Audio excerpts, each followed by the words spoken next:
اعمال میں بھی اللہ تعالیٰ نے بعض اعمال کو بعض اعمال پر فضیلت دی ہے.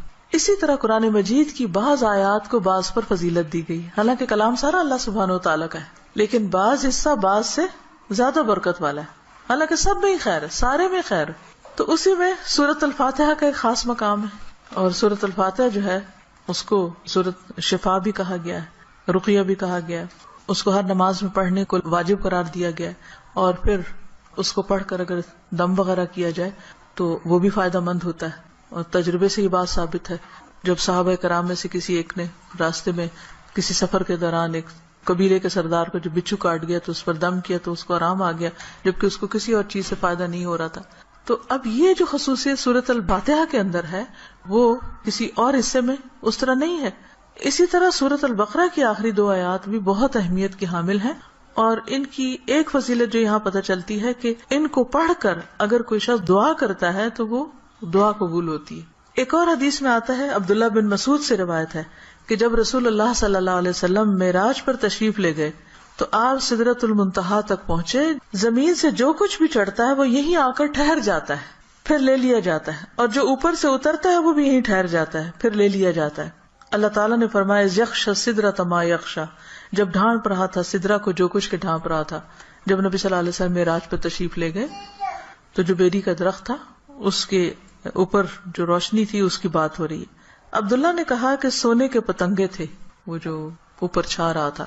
پھر رسول اللہ صلی اللہ علیہ وسلم کو وہاں 3 چیزیں دی گئی تھی، ایک تو 5 نمازیں، دوسری سورۃ البقرہ کی یہ آخری آیات، اور تیسری آپ کی امت میں سے اس شخص کے باقی تمام تباہ کرنے والے گناہوں کو اللہ نے بخش دیا جو اللہ کے ساتھ کسی کو شریک نہ ٹھہرائے، جو شرک نہ کرے.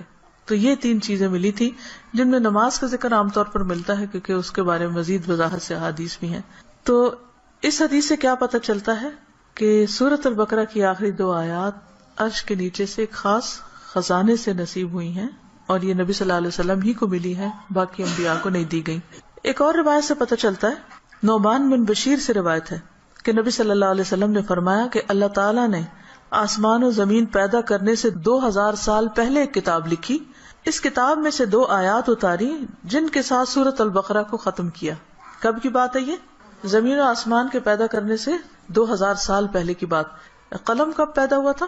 50,000 سال پہلے، باقی چیزوں کی تخلیق کے. جس گھر میں 3 رات یہ آیات پڑھی جائیں شیطان اس کے قریب نہیں آتا. رسول اللہ صلی اللہ علیہ وسلم نے فرمایا مجھے سورۃ البقرہ کی آخری آیات عرش کے نیچے ایک خزانے سے دی گئی، مجھ سے پہلے یہ آیات کسی نبی کو نہیں دی گئی. یعنی یہ آپ کی خاص خصوصیت ہے کہ آپ کو یہ نصیب ہوئی.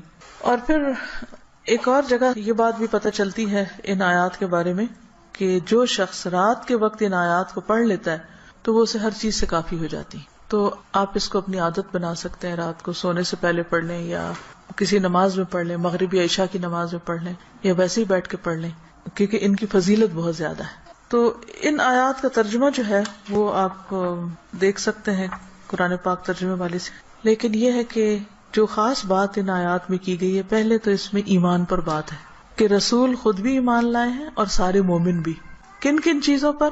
اللہ پر، ملائکہ پر، کتب پر، رسول پر. دوسری اہم بات لا نفرق بین احد من رسلہ، کہ ہم رسولوں کے درمیان فرق نہیں کرتے. فضیلت جو اللہ نے ان کو دی وہ اللہ ہی نے دی، لیکن ہمارا کیا فرض بنتا ہے کہ سب پر ایمان لائیں. اور پھر صحابہ کرام نے کیا کہا؟ وقالوا سمعنا واطعنا، کہ ہم نے سنا اور ہم نے اطاعت کی، ہم ایمان لے آئے، اور جو کچھ ہمیں کہا جائے گا ہم اس کو مانتے ہیں. ہمیں اس کے بدلے کیا چاہیے؟ غفرانک، تیری بخشش چاہیے.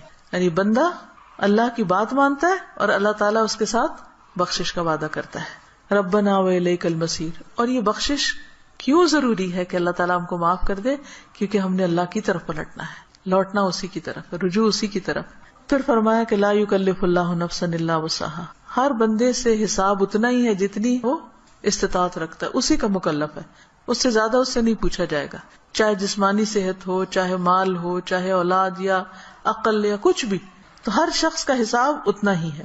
لہا ما کسبت وعلیہا ما اکتسبت، اسی کو ملے گا جو اس نے نیکیاں کی، اور اسی کے ذمہ ہے وبال جو اس نے غلط کام کیے. فائدہ بھی اسی کا اچھے کام کرنے کا، اور نقصان بھی اسی کا غلط کام کرنے کا. تو پھر ہم دعا کیا کرتے ہیں؟ ربنا لا تؤاخذنا ان نسینا او اخطانا، اللہ اگر ہم بھول جائیں یا ہم سے خطا ہو جائے تو تو ہمیں پکڑنا نہیں، مؤاخذہ نہیں کرنا. ربنا ولا تحمل علینا اصرا کما حملته علی الذین من قبلنا، اللہ ہم پر وہ بوجھ نہ ڈالنا جو ہم سے پہلے لوگوں پہ ڈالا، یعنی ان کی شریعتیں جو تھی وہ مشکل تھی، ہماری شریعت بہت آسان ہے. مثلا نبی صلی اللہ علیہ وسلم جب حج پہ تشریف لے گئے تو آپ نے کچھ ریچولز کی ایک ترتیب بتائی، لیکن چونکہ کراؤڈ بڑا تھا تو اس ترتیب میں کچھ لوگوں نے فرق کر دیا. کیا تھا کہ جیسے آپ پہلے رمی جمار کریں، پھر اس کے بعد سر مڈائیں، پھر اس کے بعد احرام کھول دیں، لیکن کچھ لوگوں نے اس ترتیب کو آگے پیچھے کر دیا. تو اس پر آپ نے فرمایا لا حرج، لا حرج، کوئی حرج نہیں، کوئی نقصان نہیں. تو یہ ہمارے دین کی ایک سہولت ہے، آسانی ہے. تو یہاں دعا یہ مانگی جا رہی ہے کہ اللہ جس طرح پچھلے لوگوں کے اوپر پابندیاں لگ گئی تھی یا ان کو کچھ مشکلات ہوئی تھی تو ہمیں اس سے محفوظ رکھنا. ربنا ولا تحملنا ما لا طاقت لنا بہ، اللہ ہمارے اوپر ایسا بوجھ نہ ڈالنا جس کی ہمیں طاقت نہیں.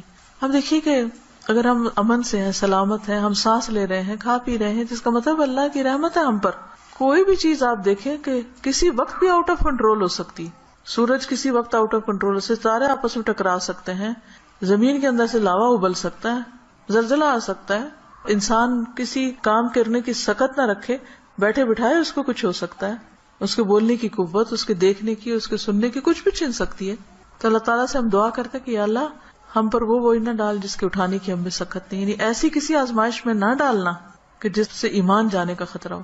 کچھ دن پہلے مجھے کسی نے فون کیا اور بتایا کہ فلاں جگہ پر جو لوگ قید ہوئے تھے ان میں سے ایک کو 40 سال کی قید و مشقت کی سزا سنائی گئی. جگہ کا نام میں ویسے نہیں لے رہی کہ پھر پن پوائنٹ ہو جاتا ہے کہ کہاں کی بات.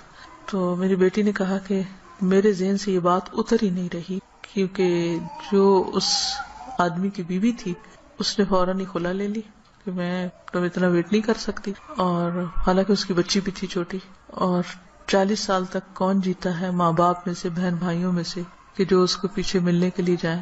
اور سزا بھی کوٹڑی کی سزا ہے، کیونکہ تکلیف دہ قسم کی سزا ہے. تو وہ کہتے اس شخص کی بیوی نے خود آ کے بتایا کہ میں یعنی کہ کس طرح یہ سب کچھ ہوا اور کیسے وہ پکڑا گیا اور کیسے سزا ہوئی، کس طرح میں نے خلا لے لی اور اب میں خود ارن کر رہی ہوں، اپنا زندگی چلا رہی ہوں. کہتی کہ مجھے جو چیز بہت زیادہ ڈسٹرب کر رہی ہے وہ یہ کہ دنیا میں بھی بعض اوقات لوگوں پر ایسی بڑی بڑی تکلیفیں آ جاتی ہیں کہ جس میں سارے ہی ساتھ چھوڑ جاتے ہیں. تو قبر میں کیا ہوگا، جہنم میں کیا ہوگا، کوئی حال نہیں پوچھنے آئے گا. اس لیے بہت ضروری ہے کہ ہم ایک تو دنیا میں بھی ایسی آزمائشوں سے پناہ مانگیں، کیونکہ آپ دیکھیں کہ آپ کو 40 سال ایک کمرے کے اندر رہنا پڑے یا ایک 4 دیواری کے اندر رہنا پڑے تو انسان کی حالت کیا ہو جائے. ہم اچھے بھلے کھاتے پیتے چلتے پھرتے، ہم کہتے ہیں جی اب ہمارے فزیکل چینجز آ رہے ہیں، اب ہم جوان ہو رہے ہیں، اب ہم بوڑھے ہو رہے ہیں، اب ایسا ہو رہا ہے، ابھی ویسا ہو رہا ہے. تو ایک شخص جس کی جوانی بڑھاپا سب کچھ ایک جیل کے اندر گزرے، اس کی کیفیت کیا ہو سکتی ہے جس کی کہ مجھے 40 سال یہاں رہنا ہے، 40 سال یہاں. اس کے لیے تو زندگی ایک طرح سے ختم ہے. تو میں نے اس کو سمجھایا کہ دیکھو 40 کے بعد نکلے گا تو صحیح نا، اگر زندہ رہا. اول تو پتہ نہیں کب تک زندہ. سوچو ان لوگوں کے بارے میں، تم اس سے زیادہ ڈسٹرب ہو تم ان کے بارے میں کہ جو قبر میں اس سے بڑی جیل میں، اور جو آخرت میں پکڑے جانے والے ہیں. ان کا کیوں نہیں تم سوچ رہی؟ ان کے لیے کچھ کرو. ہم سب کا فرض بنتا ہے کہ کوئی اچھی بات ہمیں پتا ہے تو ہم دوسروں کے ساتھ شیئر کرتے رہیں تاکہ وہ بھی گناہوں سے بچیں. اسی سے آپ سوچیں کہ دنیا میں 40 سال ایک جیل میں گزارنا ایک وحشت ناک تصور لگتا ہے، کیونکہ ہم ریلیٹ کر سکتے ہیں نا اس کو. لیکن قبر میں کوئی چلا جاتا مٹی کے نیچے، بھول گئے سب کون گیا کیا ہوا. وہاں تو کسی کی چیخ بھی باہر نہیں سنائی دینی، اور لوگ کیسے کیسے غلط کام کر رہے ہیں، خود ہم پتہ نہیں کہاں کہاں غلطیاں کر رہے ہیں. اللہ تعالیٰ ہم سب کو معاف کر دے. تو بات یہ ہے کہ اللہ سے یہ دعا مانگتے رہنا چاہیے کہ یا اللہ ایسی ہمارے اوپر آزمائش نہ لانا، ایسی مشقت نہ آئے کہ جس کو ہم اٹھا نہ سکے، چاہے وہ کوئی بیماری ہو، کوئی مرض ایسا ہو. آپ دیکھیں کہ بعض بیماریوں میں پین ہوتی ہے، بعض میں تکلیف ہوتی ہے، ناقابل برداشت حد تک تکلیف ہوتی. اس وقت انسان کے لیے صبر کرنا اور اپنے آپ کو کنٹرول میں رکھنا کہ منہ سے کوئی غلط بات نہ نکلے، اور اگر منہ سے تو چھوڑے دماغ میں بھی برا خیال نہ، کیونکہ حدیث میں آتا نا کہ تم اس وقت تک نہ مرو جب تک تمہارا حسن ظن اللہ کے بارے میں نہ ہو. اس کا مطلب نہیں کہ موت اپنے ہاتھ میں لے لو، اس کا مطلب یہ ہے کہ مرتے وقت تم اللہ سے اچھا ہی گمان رکھو تو تمہیں موت آئے. لیکن آپ کو پتہ ہے جب تکلیف کی شدت ہوتی ہے نا تو گمان اچھا رکھنا سب سے مشکل کام ہے، بہت مشکل. اس وقت مایوسی کی طرف سوچ ہو جاتی ہے فوراً. تو ربنا ولا تحملنا ما لا طاقت لنا بہ، اللہ ہم پہ وہ بوجھ نہ ڈال جس کے اٹھانے کی ہمیں طاقت ہی نہیں. ہم بہت کمزور انسان ہیں، ربنا ولا تحملنا ما لا طاقت لنا به واعف عنا واغفر لنا وارحمنا. یہ جو 3 لفظ ہیں جب انسان پڑھتا ہے تو سوچتا ہے یہ ایسا کیوں ہے، معاف کر دے، بخش دے، رحم کر، کیونکہ یہ بہت شدید ضرورت ہے ہماری کہ اللہ ہم کو معاف کر دے. ہم بہت غلطیاں کرتے ہیں، یعنی اس میں تاکید اور تکرار ہے. واعف عنا واغفر لنا وارحمنا. اگر شعوری طور پہ ہم ہر روز پڑھیں کم از کم ایک دفعہ تو کتنا فائدہ ہو سکتا ہے. انت مولانا فانصرنا علی القوم الکافرین. تو ہمارا مولا ہے تو دنیا میں بھی تو ہمیں کافر لوگوں پر مدد دے.